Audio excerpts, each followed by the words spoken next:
অন্তর্বর্তী সরকার অর্থনৈতিক গঠনের ভিত্তি তৈরির দিকে মনোযোগ না দিয়ে চলতি অর্থ বছরের মাঝপথে হঠাৎ করে ভ্যাট শুল্ক বৃদ্ধি করলো, যা সহজ কিন্তু জনগণের জন্য কল্যাণকর নয়।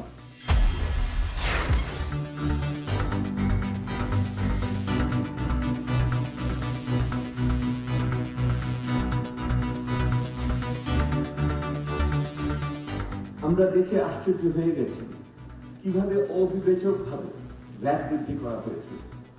যে কোনো একটি দেশে যদি আপনি কর সংগ্রহ করতে চান, তাহলে ক্রমান্বয়ে তাকে প্রত্যক্ষ করের কাছে নিয়ে যাবেন।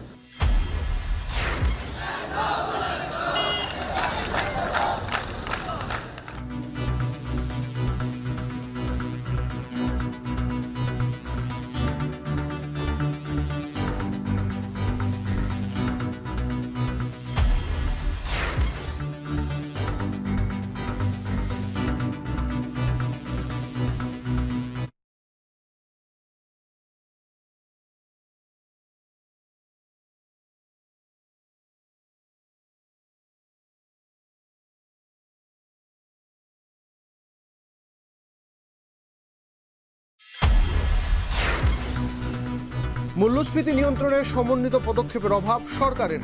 সংবাদ সম্মেলনে মির্জা ফখরুলের অভিযোগ, পণ্য সেবায় কর বাড়ানোয় বিএনপির উদ্বেগ। অন্তর্বর্তী সরকার অর্থনৈতিক গঠনের ভিত্তি তৈরির দিকে মনোযোগ না দিয়ে চলতি অর্থ বছরের মাঝপথে হঠাৎ করে ভ্যাট শুল্ক বৃদ্ধি করলো, যা সহজ কিন্তু জনগণের জন্য কল্যাণকর নয়। অবিবেচকের মতো বাড়ানো হয়েছে ভ্যাট, অভিযোগ শ্বেতপত্র কমিটি প্রধানের। অর্থনৈতিক সংস্কারে গুরুত্ব দেওয়ার তাগিদ। আমরা দেখে আশ্চর্য হয়ে গেছি কিভাবে অবিবেচকভাবে ভ্যাট বৃদ্ধি করা হয়েছে।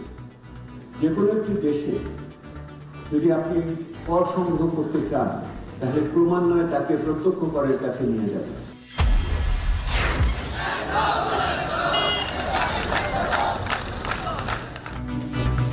কিছুক্ষণের মধ্যে সোহরাওয়ার্দী উদ্যান থেকে শহীদ মিনার অভিমুখে ছাত্রদলের পদযাত্রা।